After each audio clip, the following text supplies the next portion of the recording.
Oh, hi. Welcome to the next episode. So I'm still here, so that's a positive right off the bat.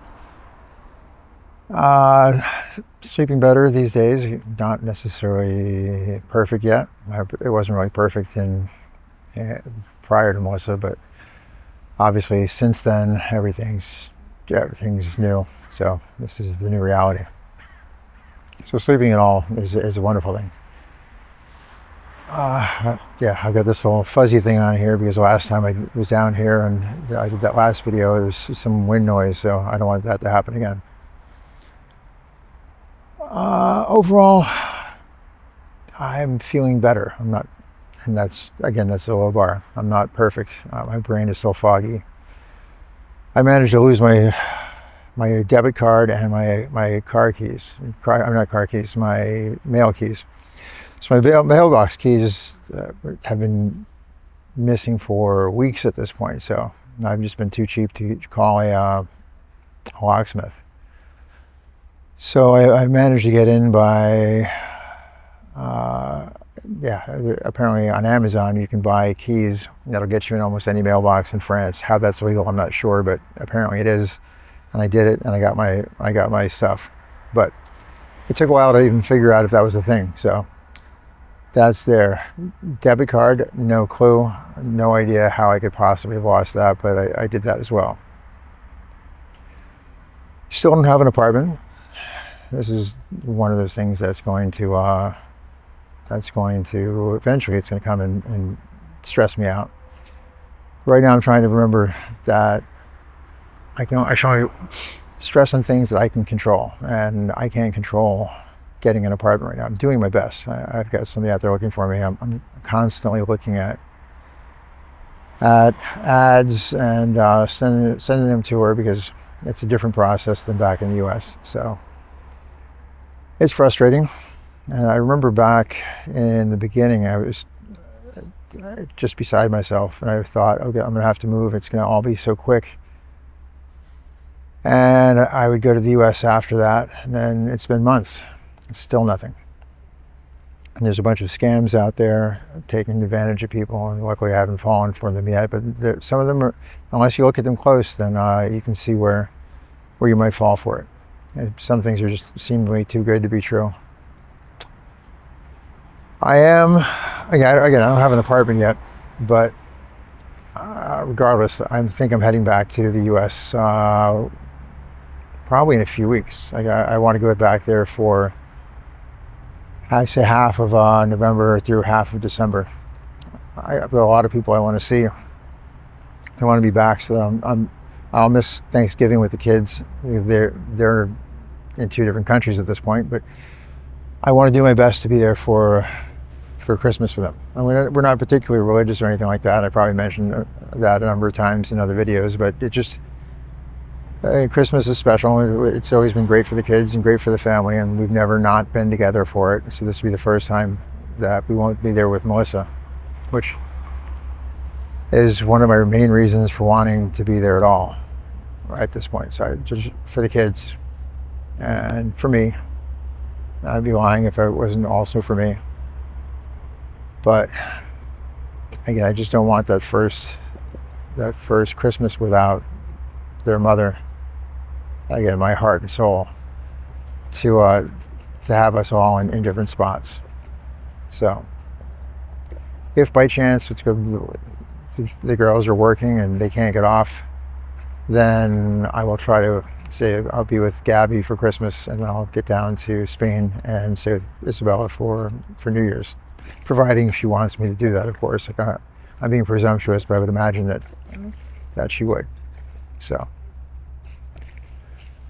yeah, when I get to the US, I'm going to go see Monique, who I mentioned in earlier videos, who I met on the plane coming from Spain, who's become a really, really good friend since I screwed that flight up and ended up on the wrong flight and ended up sitting next to her. So that's one of those things. I know once I get closer to actually booking these tickets, I'm going to start getting anxiety, and I know I'm going to start saying, okay, am I doing the right thing? But I'm just going to do it. I have to. I know I mentioned in an earlier one, I used to live, like Melissa and I were frequently of the mindset, just jump and the net will appear. We've just taken risks, and the risks, not always, but they pan out a lot. And if you don't take a risk, then you're just going to end up with what you already have. And that used to be fine. But now what I have is not what I want. But I'm scared about just about everything. But I have to take a chance. Again, I've just got to jump. And so I'm probably going to spend a couple weeks in California with Monique, and a couple weeks in Arizona with my friends. And then, again, as I'd like to spend months, because there's so many people in the U.S. I feel I need to see, Melissa's family and my family. But I'm going to try to maybe get back there in spring. I'd like to go back there with the girls, but now that they're adults, their schedules are off, and I have to try to make a point. 'Cause, okay, I'll bring it up. So the other day, Gabby and I were talking on the train, on the metro, subway, and I saw that she had a cold, so she was may or may not be a little bit irritable, poor sleep and whatnot, but just the general underlying emotions that, of course, we all have. And she was saying how she wished we had done a funeral for her mother, and by we, she obviously means me. And it's because it's obviously my place to be doing this. And I would love to, but it just wasn't feasible. Like in my mind, I couldn't get my mind into it. Like money was scaring me. Everything was scaring me. Trying to get the girls out. And yeah, so now I'm kind of in a place where I could do that, but now they're not necessarily in a place where they could do that. And so I was trying to explain to her the logistics. It's more than just wanting to, it's just being able to. I can go out and I can do it right now, but of course then I would feel bad, and the kids would be mad that I did this without them. And also, as opposed to a funeral, Melissa wasn't into funerals, like neither am I. I would more prefer, like, say, a celebration of life, kind of like the Irish wake thing, as opposed to sitting there and just mourning the loss, which is all I did for months at this point. I'm just now at the point where I can just be so grateful that she was ever in my life and that she graced this planet with her presence, that I don't just stop and cry all the time. Now I still cry. It still just blindsides me, but not as much. And I think of just how happy I am that I had 24 years with her. So I would rather be with people and tell stories and have drinks and laugh and cry and just talk about how amazing she was and how much we all loved her, versus how cruel and painful it is that she's gone. We all know that. That's a given. So why spend more time reflecting on the awful and not just spend more time thinking about how great everything was? And I know things will be good again. Great? I don't know. Well, can things be great after you had your heart ripped out of your chest? I'm not there yet. I see people, and I know this is a possibility. Again, I never ask about great. Actually, I'm thinking about that. A while back, a number of videos ago, it was July 14th, which is Bastille Day here in France, and my friends, they had invited me over to a party over there, and I went. But I was just hesitant the whole time. Almost turned around right at their doorstep because I felt so bad and guilty for going and even thinking I could have a good time. But I went, I did it, had a good time, and I was appreciative. So they just invited me back the other day for a dinner party with a number of the same people, and as always, so they're just really, really wonderful people. But one of the hosts was a friend. I'm going to say my friend's husband, but they're both friends. And he had lost his wife apparently before the dinner party, a few days earlier, marked the 30th anniversary. And he told me about it, and a bit somber, but he said that after 30 years, a number of people had gathered together and just had a good time remembering who she was and the good stuff. And this is better, I think, than just being sad. So, I mean, this is how I intend to try to keep going. Just be grateful versus angry. The confusion is never going to go away. I'm always going to be confused, like, how did this happen? But I can't change that at all. So I definitely have to just imagine what my life would have been like without her, and it's awful. Like, I won't even do that. I forget that is even a thought experiment. My life with her was amazing, and I'm going to make it as good as possible to prove that she was right when she's told the doctor that I'm stronger than I'm stronger than I think I am. At this point, I guess the statement would be, I'm stronger than I thought I was, because now I have to believe that I am. So I'm going to speak positively.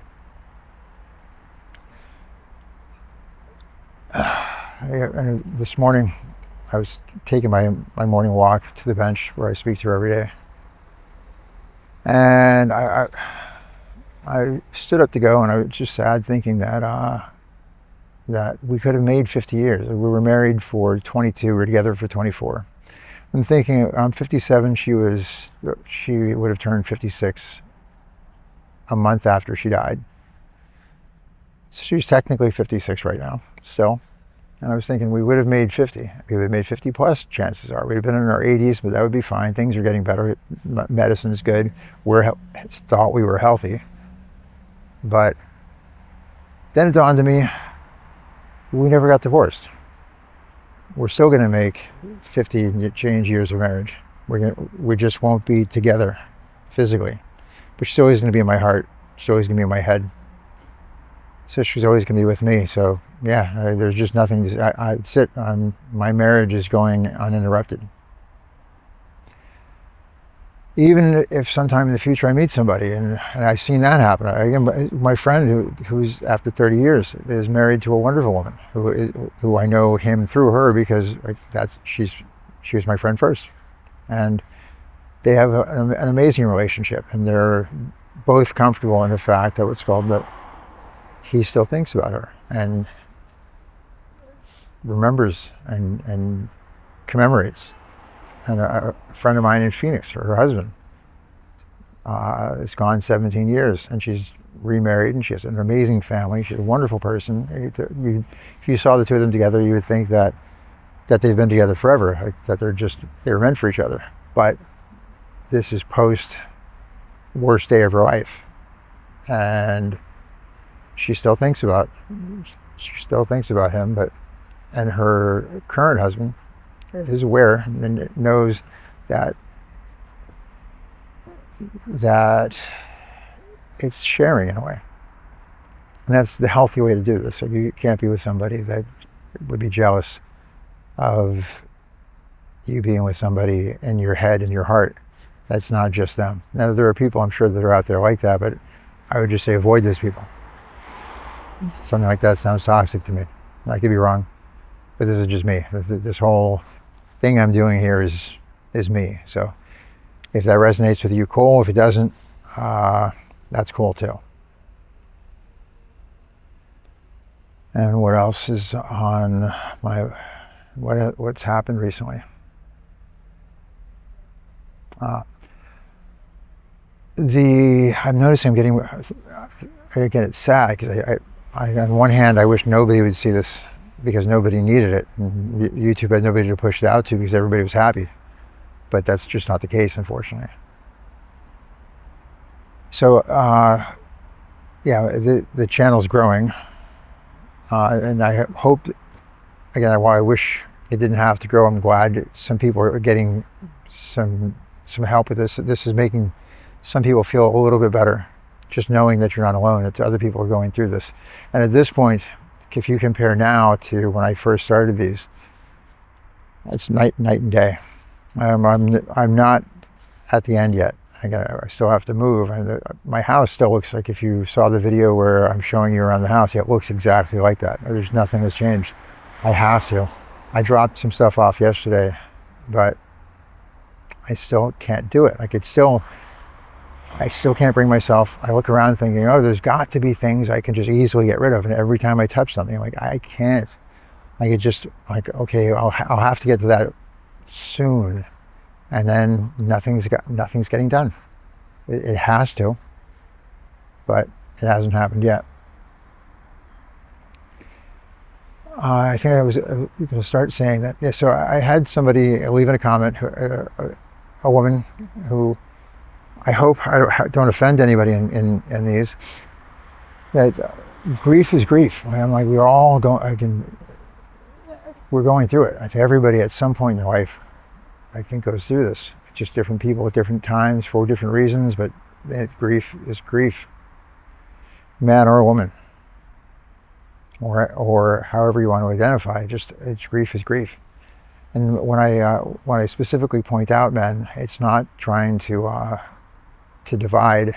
It's just that men have, again, like so many things, men have created a bad situation. They have made this, and it's been reinforced that we are not supposed to cry, and we're not supposed to break down and admit weakness, but it is. I mean, it happens. We're all human, but like some people try not to admit that. And so women are way out in front on this. Women will share. I mean, not all women, but everybody in the same box. But women are way out in front on connecting to their emotional side and sharing with their friends and getting stuff off their chest. So this way they can decompress. It doesn't make it go away, but at least it makes it happen faster. And that's my whole point for this. And that's whether you're a man or a woman or whatever. Like whatever. Again, like I always say, however you want to identify. It's just, you just need to talk. And those of you who know this and are doing it, more power to you. You're on the right track, and that's why I'm doing this. I have to talk. I have to get it off my chest. Otherwise, I didn't even know how I would feel. I don't think I would be this far along. I think I'd probably still be scared in my house. Maybe I wouldn't. I don't know. But this is just how I deal with it. And I think what's going to be, for those of you that are fighting it back and trying to hide it and be stoic. I'm not saying that doesn't work. I'm just saying, and that you won't get better. In my opinion, just releasing the pressure earlier just strikes me as one way of getting through this faster. But as none of us are coming to it unscarred, but if you can get through it, I'd say if you can shed a couple of days off the whole thing, let alone months, then that's worth it. So I think that's all I've got for you today. And yeah, I'll see you next time. Let's hope I should be doing some of these from the US and both having a good time,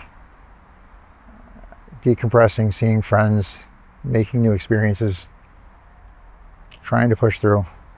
But I really hope that I'm making a couple of these from the US soon, so I didn't get stuck and fall backwards. So anyway, take care, and I'll see you next time.